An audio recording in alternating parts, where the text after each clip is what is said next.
안녕하세요. 돈 버는 브랜드 돈부입니다. 오픈마켓에다가 똑같은 상품 여러 개 복사 등록해 놓으신 분들 되게 많이 있으시죠? 여러분들 매출이 좀 나오던가요?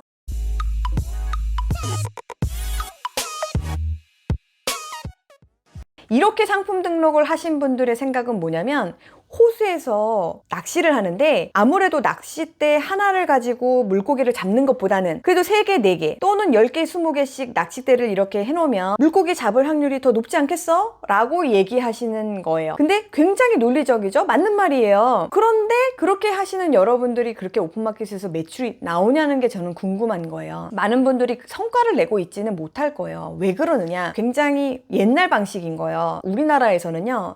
온라인이든 오프라인이든 사업이라는 걸 하면요. 네이버의 영향력 범위 밖에서 하기가 힘들어요. 온라인이든 오프라인이든 모든 사장님들은 그래서 네이버에다가 막 광고도 하고 막 블로그 체험단도 하고 하려고 하는 게 결국 네이버에서 많은 매출이 일어난다는 것을 그 네이버의 영향력이 크다는 것을 알고 있기 때문이에요. 온라인은 훨씬 더 심하겠죠. 왜 스마트 스토어를 해야 된다고 생각을 한 거냐면 네이버가 만들었으니까, 네이버 거니까. 그래서 실제로 이제까지 네이버가 자기 거를 굉장히 높은 순위로 많은 지수를 주면서 더 많이 상위에 띄워줬었죠. 그래서 사실은 뭐 수수료가 싸니, 정산이 빠르니, 뭐 물류가 어쩌니, 무슨 혜택을 주니, 뭐 기타 등등 다 좋은데 사실 가장 큰 이유는 우리가 네이버를 꼭 했어야만 했던 가장 큰 이유는 네이버가 점수를 제일 많이 줬으니까.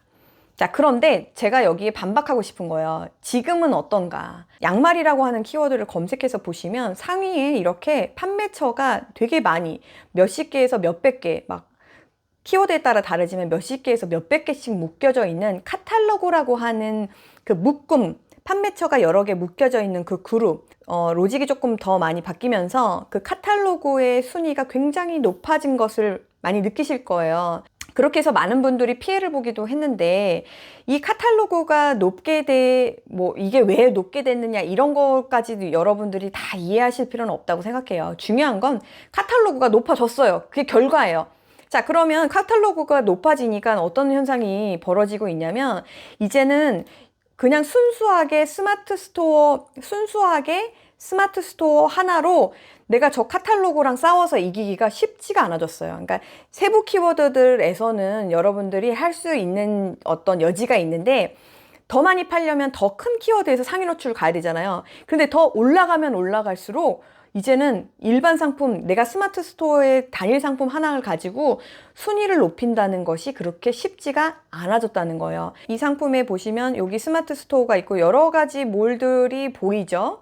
자, 이렇게 이게 자사가 운영하고 있는 몰들일 수도 있고 아니면 다른 위탁 업체들이 같이 묶였을 수도 있지만 오픈마켓에 동일 상품들을 다 뿌려놓고 그것들이 카탈로그로 다 같이 묶이면 이제 내가 스마트 스토어 하나로 싸우기보다는 이렇게 오픈마켓 군단과 함께 다 같이 묶인 이 카탈로그가 지수가 네이버에서 더 높으니까 저런 방법으로 오픈마켓을 더 많이 활용해야겠다라고 결론 내리신 분들이 되게 많이 있으실 거예요. 그거는 오로지 네이버만 바라본 관점이 아닌가라고 저는 생각이 들어요. 네이버가 스마트 스토어만 나오는 게 아니라 쿠팡, 위메프, 티몬, 뭐 지마켓, 옥션 모든 오픈 마켓들이 다 네이버 쇼핑을 통해서 노출이 되고 그 네이버 쇼핑에서 제가 양말 쳤을 때 나오는 것 중에 쿠팡도 나오고 위메프도 나오고 그렇게 하면서 이게 위메프가 순수하게 위메프로 앱에 접속해서 구매하시는 고객들이 있고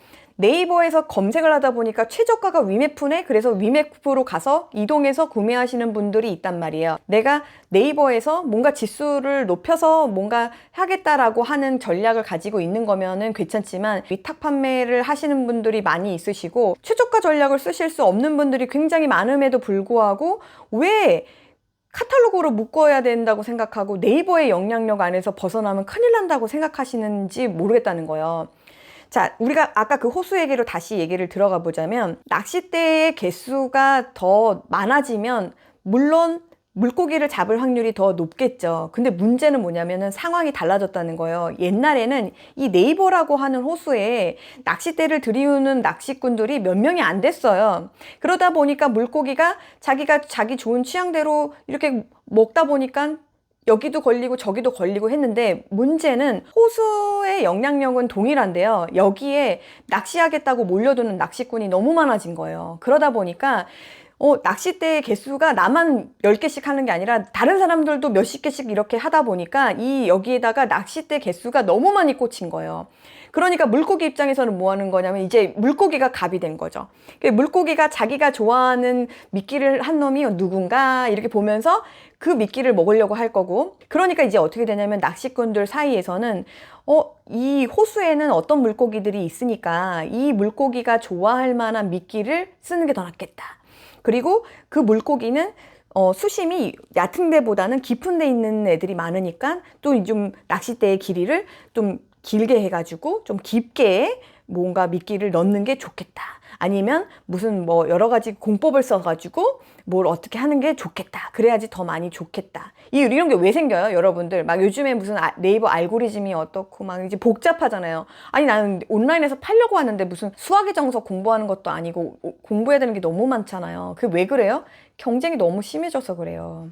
네이버에서 자리는 한정이 되어 있는데 거기서 서로 상위 노출하겠다고 싸우니까, 그리고 그것만이 전부인 것처럼 막 달려드니까 여기에 불법을 쓰는 사람도 많아졌고, 여기에서 뭐 차별화하는 자기만의 어떤 차별화 포인트들을 가지고 남들보다는 좀 더 위에 가려고 하는 사람도 많을 거고, 좀 더 싼 가격에 좀 더 최저가에 마진도 이제 더 줄여가면서 그렇게 제살깎기로 막 그렇게 하는 분들도 많아졌고, 그러다 보니까 이 호수 자체가 굉장히 경쟁이 심해졌다는 거예요.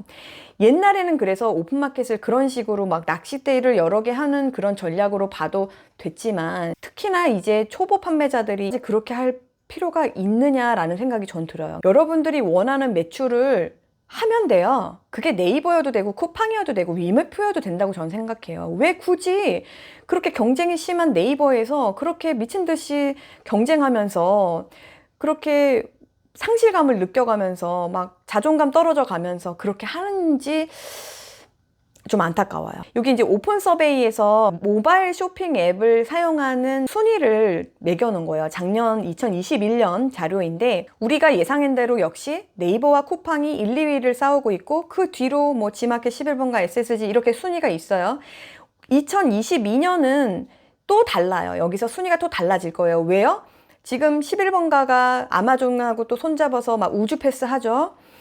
그리고 SSG가 지마켓 옥션을 사면서 또 쇼핑몰 순위 3위로 쑥 올라왔어요. 나머지 몰들은 가만히 있을 것 같아요. 나머지 애들도 다 자기만의 어떤 차별화 포인트와 전략을 통해서 저기에 더 높은 순위로 올라가려고 자기들끼리도 싸워요. 우리 판매자들만 싸우는 게 아니라. 그러기 때문에 순위가 계속 바뀌어요. 지금 네이버하고 쿠팡이 미친 듯이 싸우듯이 옛날에는요, 11번가하고 위메프가 그렇게 엄청 서로 싸웠었고요.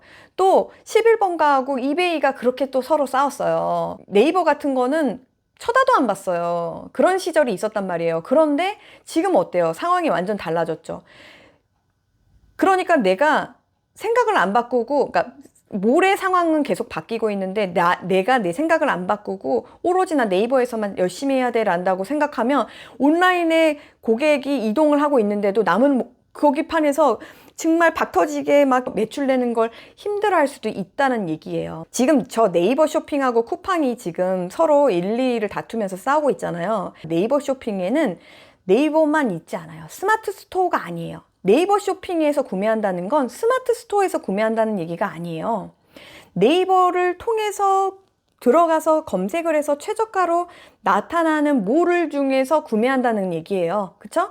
그러면 네이버에서 보이는 것이 내가 만약에 11번가이고 위메프에서 내가 뭔가 좋은 위치를 잡을 수 있다고 한다면 네이버를 통해서 들어왔지만 저는 위메프에서 매출을 낼 수 있다는 얘기예요. 뭐 아이고 뭐 그래 봤자 네이버에 반도 못하네 막 이런 느낌으로 보실 게 아니라, 11번가의 우주 패스가 지마켓 옥션에서 스마일 클럽이 엄청 잘 되고 SSG가 엄청난 영향력을 가지고 또 새로운 아마 멤버십을 또 출시할 거예요. 이제 그러면 고객이 이동할 거예요. 이 오픈마켓을 그냥 뿌려놓는 낚싯대 중에 하나가 아니라 진짜 이 낚싯대는 깊이를 깊게 해서 저 심해에 있는 물고기를 잡고, 요 낚싯대는 물고기가 좀 덩치가 큰 애들을 잡기 위해서 좀 더 두껍고 힘이 좋은 낚싯대를 한다거나, 이렇게 각 오픈마켓마다 그 마켓에 맞는, 그 마켓에 모여있는 고객들이 좋아할 만한 상품군, 좋아할 만한 구성들을 만들고 나만의 차별화의 포인트를 둬서 여러분들이 네이버에 쓰시는 노력에 제가 볼 때 절반만 쓰셔도 오픈마켓에서 매출이 훨씬 많이 나올 수 있는 조건들이 되고 있어요. 다채널 판매를 하면 어떤 게 좋으냐면, 예를 들면 어떨 때는 네이버가 매출을 많이 해주고, 어떨 때는 쿠팡이 많이 해주고, 어떨 때는 지마켓이 많이 해주고, 이렇게 막 자기네들끼리 고객들이 이동을 할 수도 있고, 또는 어떤 그 몰만의 어떤 프로모션들이 막 강력하게 들어갈 때는 그 몰에서 매출이 더 많이 나오기도 하고 막 그래요. 네이버가 조금 순위가 떨어져서 매출이 떨어지더라도 지금처럼 낙심하고 한숨 나오고 이렇게 해서 될까, 이렇게 아예 좌절을 하지는 않으실 거라는 생각이 들고, 영상 하나로 뭐 여러분들에게 오픈마켓에 대한 관점을 몽땅 바꿔드리기는 힘들겠지만, 그래도 많은 분들이 이제 그 네이버의 맹신주의에선 좀 벗어나셨으면 하는 생각이 들어서 이 영상이 조금 도움이 되셨으면 좋겠어요. 오픈마켓 채널들을 좀 잘 활용할 수 있는 똘똘한 판매자가 되자고요. 아시겠죠? 화이팅!